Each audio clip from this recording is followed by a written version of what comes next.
My name is Deja. I'm originally from a small town outside of Pittsburgh called Erie. I moved to Louisville about a year and a half by myself in the middle of the pandemic. So that was really quite the trying process, which I think helped me find my niche here and kind of find some new gyms and a new community of people. Kind of forced me outside of the typical social aspects that you would normally go through when you move. I moved here to start my DPT at Bellarmine University, so I'm working on that currently. I competed in NPC Bikini a few times. It's an absolute passion of mine, anything that has to do with the body and the mind, honestly, because it's also interconnected. Yeah. No, I get that from so many people, and I'm not a competitor myself, but just talking to powerlifters, bodybuilders, strongman competitors, things like that, it's like we all have the capacity to do it. It's the mental side, it's the decision to actually, stay smart with your meals, to hit the gym and work hard in there and, get the sleep, do all the things that it takes. We're all, like I said, we're all physically, capable of it. It's just a matter of actually, does your mind have the strength to get it done? Oh yeah, absolutely. And I can't speak on every avenue naturally, but I know for me, it almost is one of the simpler things, the mindset of everything, because for me, the gym has kind of been this big metaphor of I can, break my muscles down and put my body through quite the workout and really exhaust myself. And the next day, the next week, I'm coming back stronger no matter what. So it's kind of a metaphor for my mentality too. Like no matter what obstacles you're facing or what you're going through, you're always going to come out on the other side with some lesson or stronger or a little wiser, just something of the sort. Yeah. So what kind of brought you, you said, you're going to Bellarmine and things like that, but was there any reason, specifically Bellarmine or Louisville was the destination for you? It's funny that you say that. So I was wrapping up with grad school and I knew that I didn't want to stay where I was. I knew I wanted to move away. So I thought about several cities that honestly I had never even been to and kind of did some research on them, population, the living expenses, things in the area, stuff like that. And Louisville stuck out to me. About 7 hours from home. The living expenses aren't bad at all here to live in the city. I was excited for some Southern hospitality. I had never been here. And so randomly, I decided to move here. Bellarmine gave me the best financial aid package. And it's really, really become home here. The pace of life is slower and people are so much friendlier and kinder. And it's really helped me personally. Getting into the competition stuff a little bit, was that something that you did before you moved here? Yes, it was. At the time, I was in undergrad and I had really came to a crossroads where I decided that I wanted to get into the gym. I was not happy with the shape that I was in. I had just gotten out of a relationship. Everything kind of aligned perfectly for me to dive headfirst into the gym.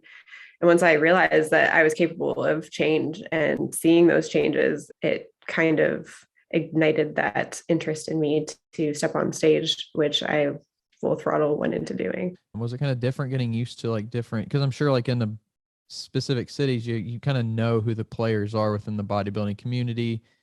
Did you kind of come in here Yes. knowing what to expect or who to kind of, follow a little bit, or was it a little bit of just getting to know everything?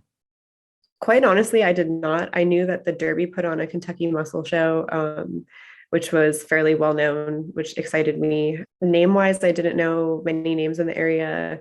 The closest I really recognized was Nashville, but I've always idolized Katie Hearn, and her gym isn't too far from Louisville here. So it was really cool to, when I was in the process of moving here, stop there a few times. And to this day, I'll still go there, which I don't think it's under the same ownership anymore. Did you kind of have any time period at all where it was like I'm not necessarily the same, I'm not hitting the gym like I was, or I'm not following this diet like I was, or whatever, just because you're getting kind of used to moving to a new city? Oh yeah, it's never linear. When I first moved here, gyms were still closed. No gyms were open. So I went from, having access to people that I knew in town that had home gyms or something like that back home to not knowing a single person, having no gym access. So I did a lot of work with bands and you really had to find a way to love the at-home workouts because if you didn't, they really became monotonous, I guess you would say. But I found a way to love them because it was different than what I was used to. It wasn't my typical, barbell circuit training or anything like that with dumbbells. And as far as what you had asked about the community of people, definitely is a very different community. And I'm slowly integrating into that, which has been such a pleasure. But similar to what I was saying about the people here, is everyone's so friendly and so open to communication and, meeting new faces and stuff like that, that it's been such a welcoming feeling. It's kind of like a hub almost. And it's really neat because it's like, someone who might own this small fitness studio knows so and so who owns this meal company, who helps so and so out at, Club Recover and this and that. And it's very cool. So what do you think you kind of learned from the first show to like the, the most recent one you've done? Like, how do you think you've adapted, adjusted, learned, grown yourself? So, quite honestly, it was a very intimidating experience at first because it was not something I was used to. And there's so much that goes on with competing that you really don't realize as an outsider looking in. So, kind of learning, that you get double coat spray tans the night before and you have to, make sure those are booked out by a month if you want to make sure you have a good spot and you're not waiting at 5 a.m. and things of that nature. Or the women backstage who already know each other, and you kind of have to have those balls to walk up and be like, hey, I'm so and so, I'm competing against you, but it's great to meet you. Things of that nature, just the total uncomfortability of it. I think that over the course of it, personally, I learned that I enjoyed the process more than I enjoyed the reward. I enjoyed leaning down and learning more about my body and something different each time than I did being on stage with my suit glued to me, which is a great limelight. And that's some people's ultimate pleasure. As time has progressed, as much as I said I didn't think I would get back on stage because there was such a disconnect with the division of bikini to figure, as far as being so small frame to being well built, in my opinion. Now that they have the wellness division, that's really changed my outlook. And even more so, it's made me delve into realizing some other things amongst talking to other people, that maybe it would be a good idea to stay in the division I originally was in. So yeah, it's all a lot to think about. The other things you don't think of, it's, will my family support me when they realize, I'm wearing minimal clothes on a stage in front of a lot of people, a very vanity centered thing. Will my friends understand when I cancel plans and I'm super irritable because it's peak week? Or will my significant other be able to stand me over the course of me leaning out and having no carbs for a while? Things of that nature. How do you, as a competitor, this is something I've never really asked anyone, and maybe it's really obvious, but how do you kind of choose what division you want to go into? So typically how you'll step foot into all of that is you'll seek out a coach or someone who has some experience and say, hey, I'm thinking about competing. What is your input on what division would be best for me? And they kind of take into consideration, your body frame, where you sit at, where you've sitting at as a bigger framed person and as a smaller framed person, and give you a ballpark there. And then you kind of can go from seeing how many weeks you need to prep for to very specific goals within that aspect, if that makes sense. And is it something that's like, I want to try different divisions. I want to, for a lot of people, for you, like, or is it just like, okay, this is the one I'm going to do and I'm going to just, stick with it because I want to maximize the amount of time I'm training in it? For the large majority, I would say most people stick with their divisions, although now that there is bikini wellness and figure, and they do kind of, in some terms, blend together a little bit. There's been a lot of people that have competed in both, whether it be bikini and wellness or wellness and figure.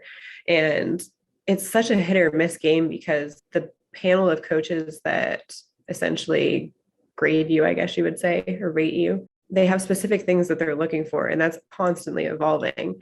So if you're not on page with those things, if you don't go to the posing clinics or follow the coaches or the judges beforehand and just kind of see what they talk about, things of that nature, then you really don't know what you're aiming for. Because bikini can have, you want to have a small frame with the glute and hammy tie-in, there's that. But maybe these judges are looking for very lean legs and they want to see broad shoulders, whereas a different show in a different state might be looking very specifically for that glute and hammy tie-in. So there's a little bit of research that goes back into that. Is that something that is a little bit frustrating to you? It is frustrating, because you can feel like you brought your best package, assuming that certain details are being monitored. Meanwhile, it can be something different and you don't even know, and you work so hard, I mean, down to the grain of salt, literally, to be a certain way on stage. And so yeah, it can be frustrating. It's kind of like since it's so ever changing, you kind of have to stay up with the evolution of it. Was there any of like the worry for you, you know, when it comes to family or friends when you first started, like, hey, is this, you know, is this something that you really want to do? There certainly was. I knew regardless of anything that I pursued, my mom would support me, but my stepdad and his side of the family, they're fairly conservative. And so I was concerned about what they would think about the whole aspect, and, you know, what it would mean for them when we would have big family dinners and I'd be bringing my food that I would be, you know, reheating in the microwave and not eating homemade lasagna, things of that nature. I didn't know how that was going to go over, and it did worry me. It worried me as I grew my social media presence a little bit through it all, that, you know, just the judgment and things that come with that. But when it comes down to it, those people's opinions, they really don't matter in the scheme of things. So I kind of have to reground myself and tell myself that. Something that has created an obstacle for me was, over the past year, I struggle with mental health quite a bit, clinical depression specifically. And pretty much annually, I would say, I have to go through a period of time where I wean off medication that I'm on, try some new ones, and then build up a new dosage. And to do that not only messes so much with your mentality, but when you're also trying to have such a strict regimen of, you know, I'm eating this, or I'm going to the gym every day, or, you know, I'm sleeping for this much and this and that, it's hard to keep on that, especially when sometimes those medications influence your weight or things that aren't quite in your control that felt like they were before. I certainly have my vices. I'll watch certain podcasts or certain dance videos that like super hype me up for the gym.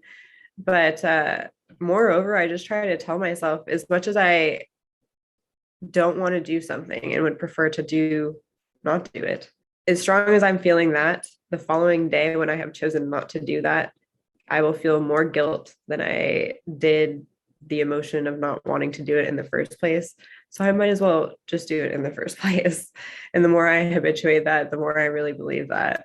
And when you make those small adjustments and you make more easily achievable milestones, you feel that reward and that sense of self-accomplishment. And that's something that the gym has always given me, is, you know, that you have that equal relationship of what you give, you get back. And I think it's just important to show up for yourself. You know, if you don't want to go to the gym and do an hour and a half leg workout, show up for 30 minutes and do a HIIT workout, and you showed up. And that's more than someone else might be able to say.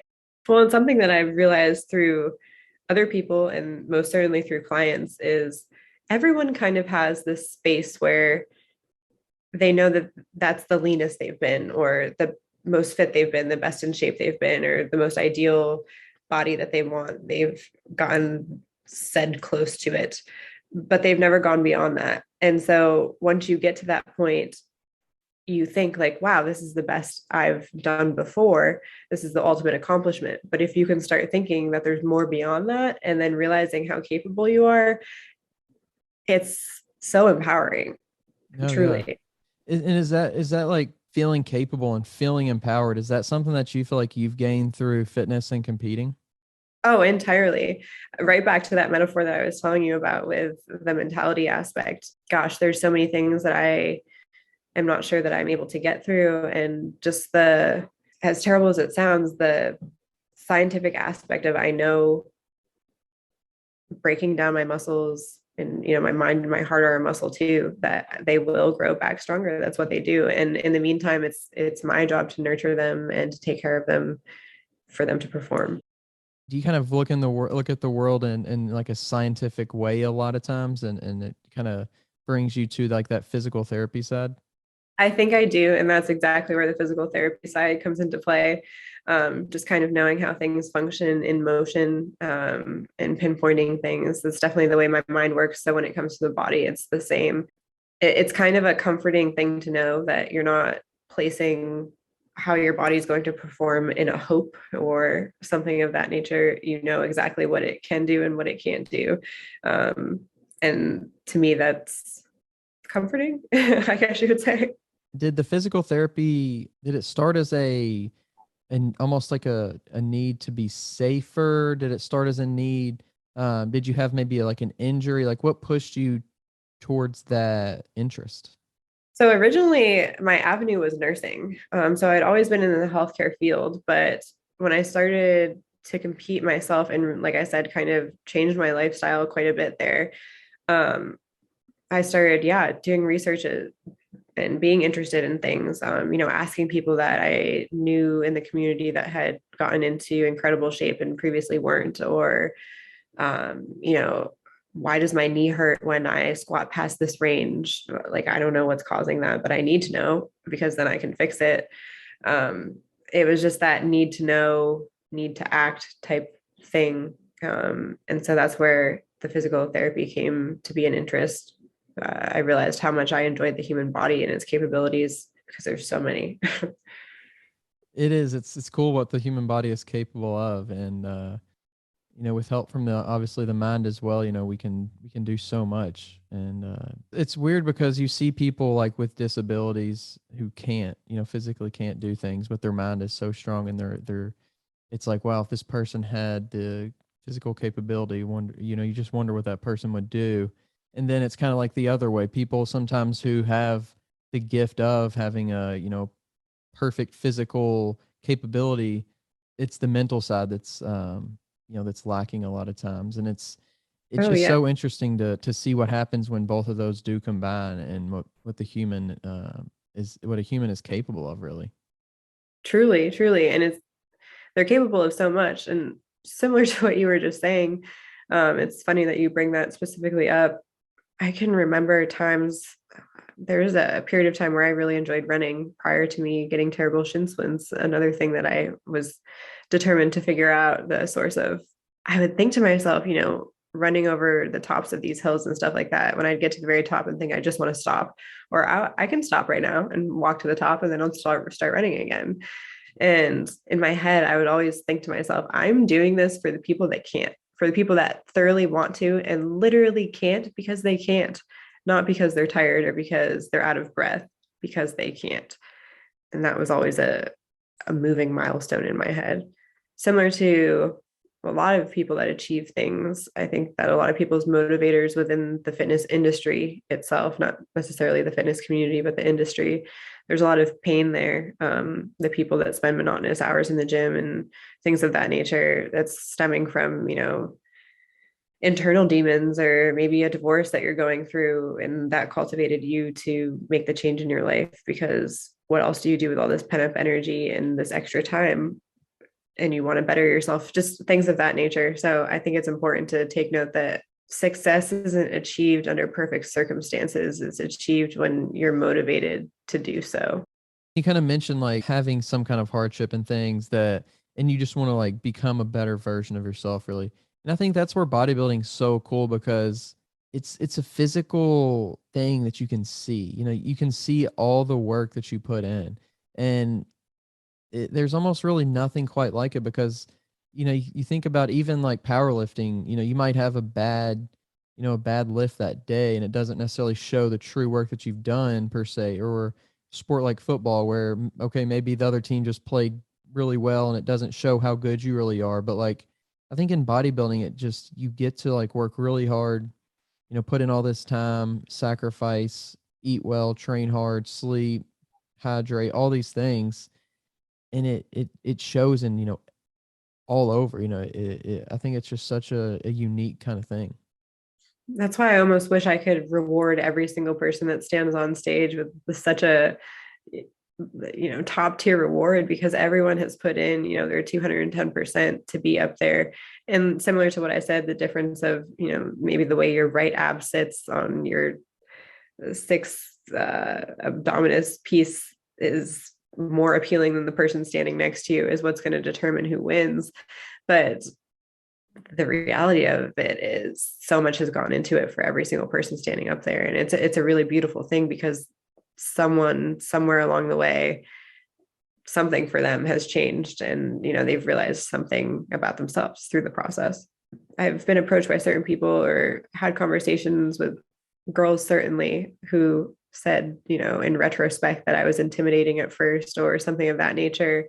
And it's like in my head, I'm still that girl hiding on the cardio equipment that doesn't know how to do a bicep curl, you know, idolizing all the girls in the free weight section. And somewhere along the lines, I became that person, and realizing that you can get on the flip side is so enabling. And I wonder if a lot of times it's that original version of ourselves that does, keep pushing us. So very true. And not to keep turning circles back into it, but back to the whole depression aspect. Before I got in the gym, I used to think, I mean, before I got into the gym was before a lot of things. So it was like before I had gotten into the gym, before I had to pursue more post-secondary education, just all things of that nature. It was like I saw myself as this person who had this illness that was always going to be hanging over them, and maybe that was going to prohibit me from doing this, and this.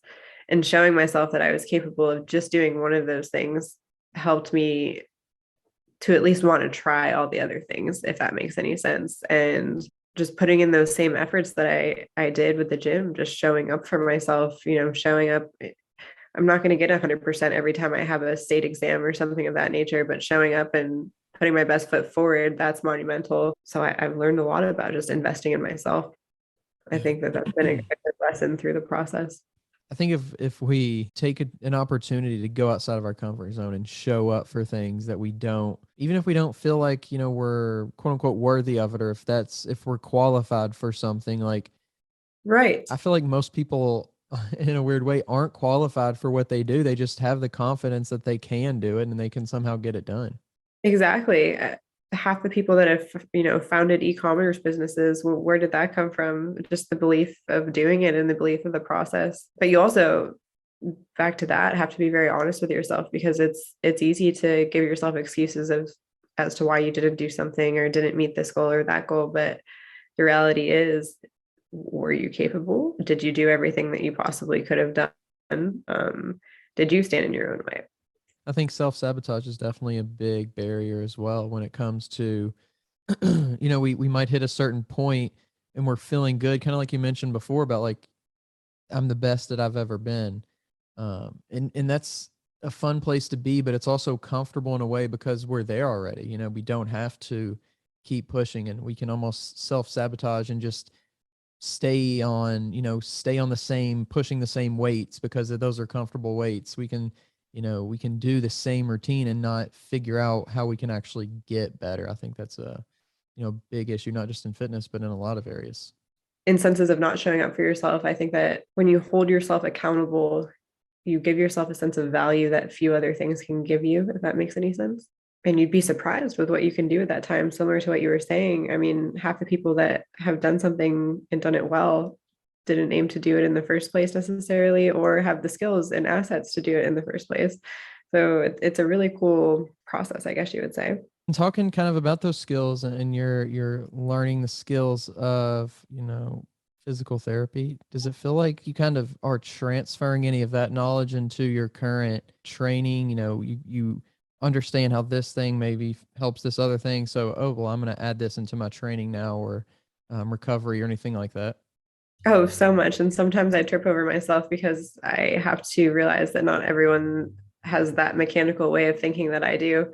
So, in my mind, when I'm explaining something to someone doing an exercise incorrectly, and I can see the muscles and ligaments working in my head, you can't. And so I have to find a way to convey that to you in terms that make sense with your knowledge.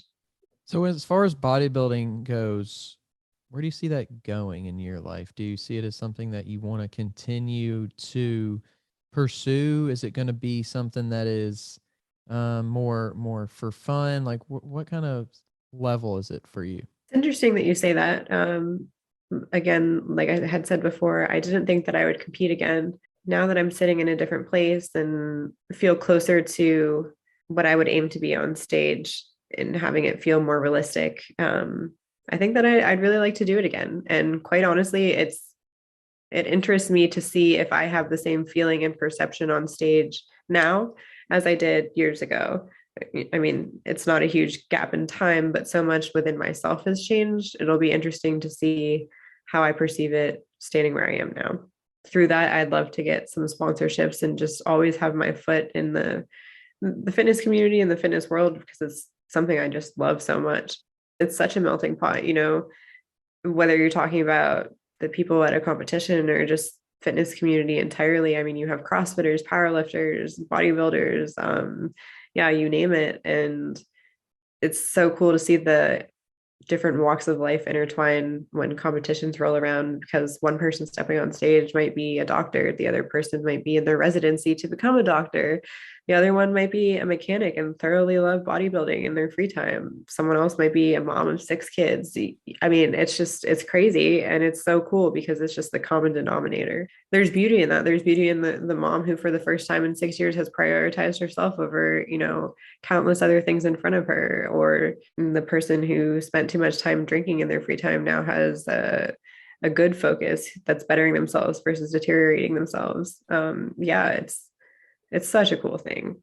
So I'd really like to integrate my physical therapy with my passion for fitness, because it does go hand in hand so well. And I think that there's a lot to be said from the medical standpoint of fitness when it comes to training people and helping others, because there's so many people that have learned through experience and through, years of mentorship or something like that. But to really learn, the old school way through science and books and things of that nature, in the biomechanics of how we function, I think that gives a new aspect to training itself. But so what I would like to do is I already own my own website domain. It's called Mindset and Muscles, which is what I use for personal training.